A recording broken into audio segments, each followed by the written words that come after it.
Здравствуйте, мои хорошие! Тыря вам всем из Эстонии, из Таллина. Меня зовут Яна. Сегодня у нас с вами рубрика по традиции, рубрика «Счета, коммуналка, пенсии и зарплаты в Эстонии в 2026 году уже».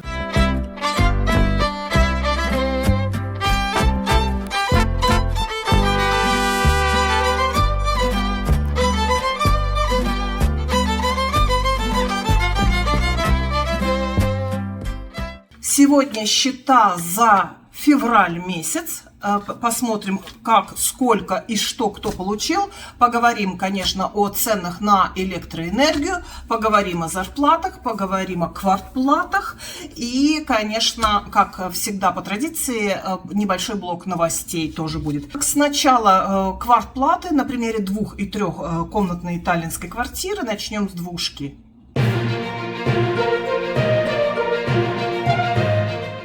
Двухкомнатная квартира в Таллине за февраль месяц. Общая сумма 179 евро 47 центов. В квартире, ну, считайте, 50 квадратных метров, 49,6. 50 квадратов за февраль месяц 179. Смотрим. Уход, обслуживание дома 18 евро. Что входит в счет, да? Ремонтные работы фонд 19 евро 84 цента. Лифт на обслуживание на человека 73 цента. Отопление 104 евро 15 центов. То есть 2,1 за квадратный метр. Вода 60 центов. Вода и циркуляция 8 евро 50 центов. Общая энергия 3 евро 34 цента. Вывоз мусора на человека евро 74. Вода и канализация 7 евро 60 центов. Обогрев воды 8 евро 66 центов. И резерв капитал 5 евро 46 центов. Итого 179,47 центов. Это двушка. Теперь поговорим о трехкомнатной квартире. Комнатная квартира в Таллине около 70 квадратных метров, значит, состоит из двух частей: из коммунальных услуг и обслуживания. Обслуживание это 52 евро и 61 цент. И коммуналка 207 евро 33 цента. Значит, в обслуживание что входит? Обслуживание дома 25 евро, ремонтный фонд 25 евро, аренда 80 центов и страховка евро 65. Коммунальная часть: вывоз мусора на квадратные метры 4 евро 50 центов считайте. Вода и канализация 36 евро и 4. Обогрев воды 33,6. 33 евро 60 центов. Отопление. Отопление состоит из двух показателей. Каждый раз говорю, но много новеньких и всегда показываю почему и как. Отопление реновированное в доме. Квартирное товарищество само реновировало, меняло стояки, меняло всю систему отопления и батареи, и стояки, и все. И повесило датчики на батареи. И вот теперь само отопление 55 евро 80 центов. И на основе датчиков, сейчас покажу, 72 евро 35 центов. Итого 128 евро 16 центов. Отопление в нашей квартире получается евро 86 за квадратный метр. А что такое датчики, еще раз покажу. Датчики это вот новые батареи ставили. Товарищество стояки, остался один как-то стояк, но новая реновированная система. И вот эти датчики, они сами посылают в подвал эти показания отсюда. Причем эти батареи можно регулировать, делать горячее, холоднее. Вы знаете, как-то не зависит это ни от чего делаешь, ты сворачиваешь их почти в ноль или в ноль. Все равно показания приходят большие, не поняла, зачем они вообще в принципе стоят. Все равно, да, вот такая сумма. И общая энергия 4 евро 55 центов. Итого трешка властная в Таллине за февраль месяц 259,99, 260 евро. 260 евро стоит трехкомнатная квартира. Вот такие у нас цифры. Пожалуйста, напишите, поделитесь какие цифры у вас, какие счета получили вы. Благодарю вас всегда за то, что откликаетесь и пишете. И молодцы, что пишете всегда страну, регион, а не то, что у нас столько, а у нас столько. Потому что непонятно откуда. Кто пишет из Австралии, из Болгарии, из Канады, из Эстонии, из Силомя и так далее. То есть, ну, чтобы мы понимали, да. И вы, и мы, потому что очень многие люди любят это, вот почитать комментарии, посравнивать. И, пожалуйста, пишите прямо досконально, откуда вы, с какого города. Страна и город. Так, теперь мы поговорим с вами о счетах за электроэнергию. Точно так же на примере 2- и 3-комнатной квартиры. Начнем с двушки.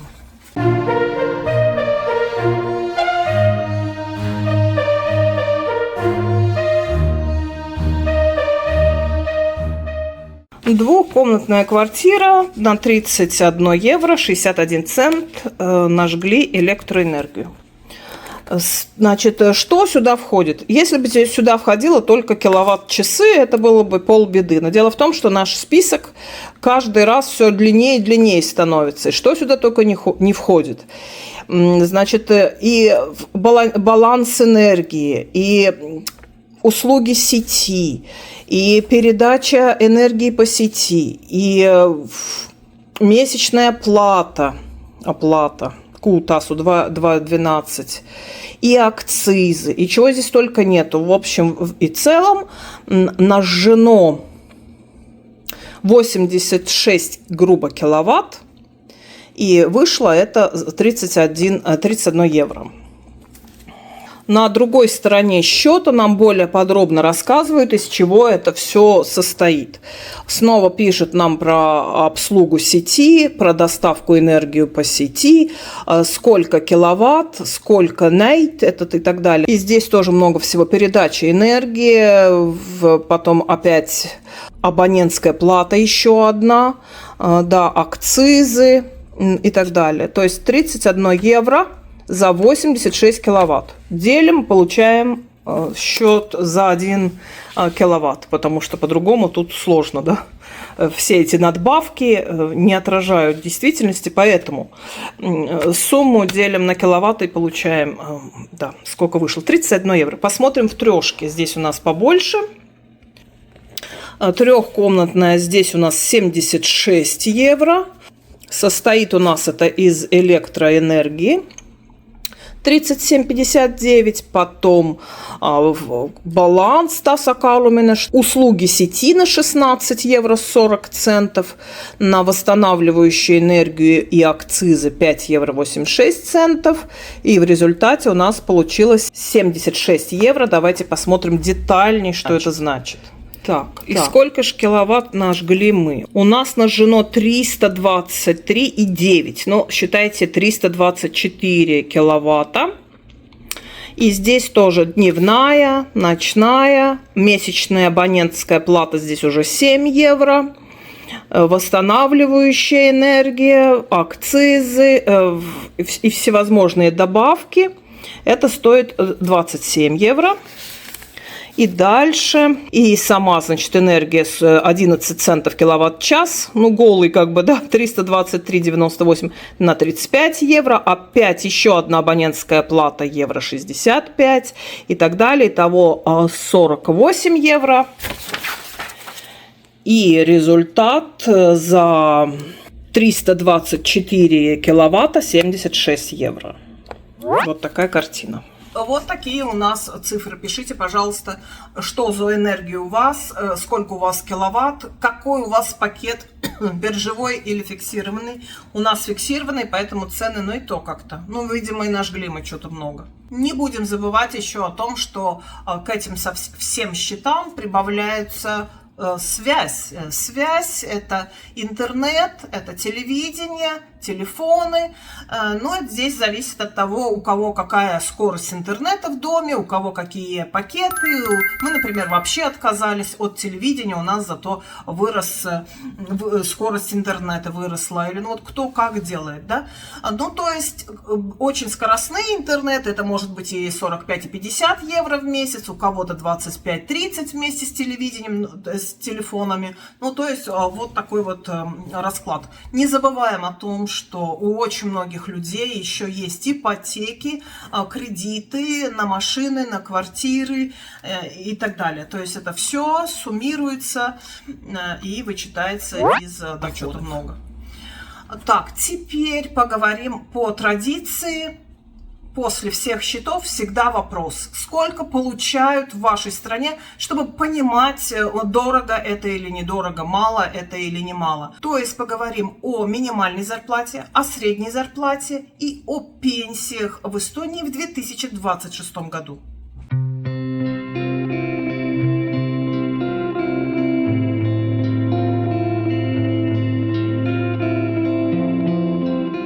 С 1 апреля 2026 года минимальная месячная заработная плата в Эстонии при полной занятости составляет 946 евро брутто. Минимальная почасовая ставка получается 5,67 евро. По прогнозам на начало 2026 года средняя брутто зарплата в Эстонии превысит 2300-2400 евро в месяц, продолжая уровень после 2025 года. Пенсии. Официально с 1 апреля средняя пенсия в Эстонии вырастет до 860 евро. Но ввиду вирума средняя пенсия по-прежнему остается самой низкой в Эстонии. По состоянию на 1 января 2026 года она составляла 793 евро в месяц, так как средняя пенсия уже 814 евро. И самая высокая в Хариума составляла 865 евро. Ну а теперь по традиции, когда разобрались со счетами, немножечко поговорим о новостях. Конечно, вы их все знаете, или многие уже знают, но такая небольшая напоминалка, освежить, может, не слышали не все вот эти новости, то есть блок новостей.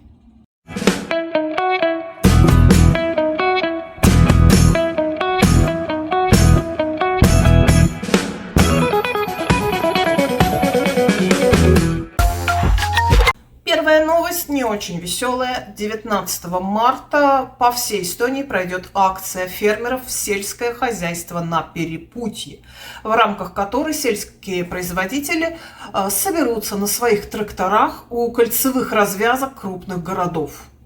Есть специальная карта, где именно они будут собираться. Сотни фермеров из разных уездов Эстонии приедут на своей технике в города, чтобы донести до жителей страны свое послание. Производство продовольствия в Эстонии достигло критического момента. Акция с участием 400 тракторов пройдет в Таллине, Тарту, Перну, Раквере, Виленде, Ихви, Юкева, Куресааре, Ряпино, Валга и Выру. Из хорошего. В Ласнаmäe откроют новую основную школу с обучением на эстонском языке. В 26-27 учебном году начнет работу еще одна школа. Таллинская основная школа Пухьетаха. Она открывается по адресу Марца 2, и прием в первый класс уже начался. Еще раз напомню про пенсию. Правительство утвердило повышение пенсий. С 1 апреля средняя трудовая пенсия по старости вырастает на 5,3%, то есть на 43 евро, с нынешних 817 до 860 евро в месяц. А народная пенсия увеличится до 414 евро в месяц. Центристы обещали, центристы выполнили.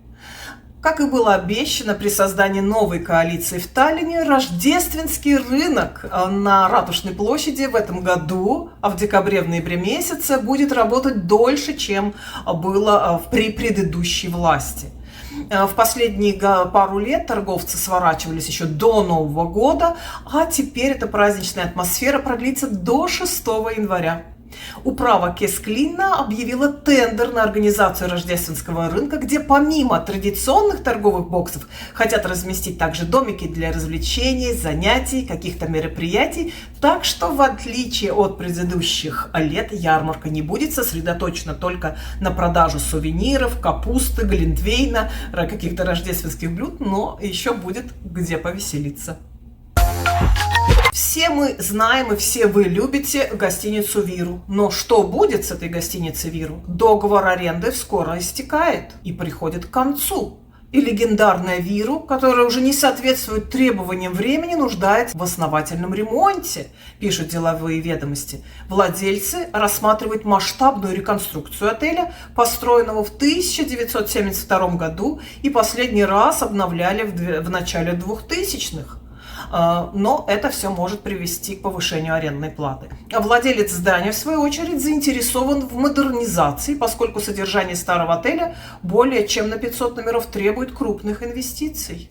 Надеются на то, что все-таки из-за исторического статуса и расположения отель, вероятнее всего, так и будет использоваться дальше именно как гостиница, потому что «Виру» — это уже как визитная карточка, а не просто как гостиница.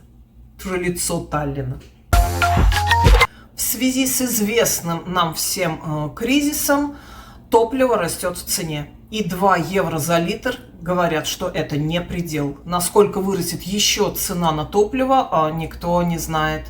Но обещают в ближайшем несветлом будущем, что цифра в 2 евро за литр проскочит вверх.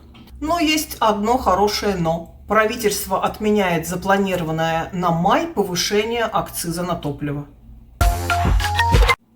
В этом году нечто новенькое с окончанием основной школы. Ее можно будет закончить, это 9 классов даже, с минимальным баллом на экзамене, то есть с 1.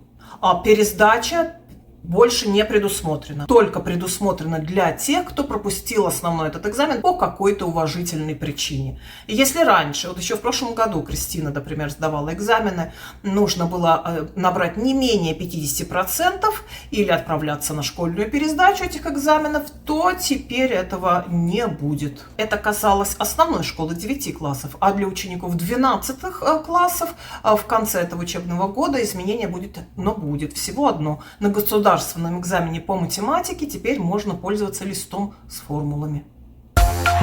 Еще одна непонятная и волнительная новость для всех людей. С апреля вступает в силу новый порядок работы ЭМО. Происходят такие изменения, которые дают отделениям неотложной медицинской помощи ЭМО возможность ограничивать прием у медсестры, если речь идет о пациентах, которые после первичной оценки не нуждаются в дальнейшем неотложном лечении. Цель изменения – улучшить доступность ЭМО для людей, состояние которых является на самом деле тяжелым или угрожает жизни, а также использовать ресурсы отделений более целенаправленно. Так звучит в документе. По статистике, в 2025 году обращения, которые не требовали на самом деле быстрого реагирования, составляли 58% от всех посещений ЭМО, то теперь этих людей медсестра будет попросту отправлять к семейному врачу, к семейной медсестре. То есть больницам будет предоставлена больше свободы в организации своей работы, чтобы именно экстренная помощь была оказано незамедлительно. Понятие очень растяжимое, у каждого свое понятие, и, в общем, это как-то очень волнительно, и для многих людей непонятно, как это будет на практике. Из интересного и любопытного. В Эстонии создали научное мороженое с клетчаткой и пробиотиками.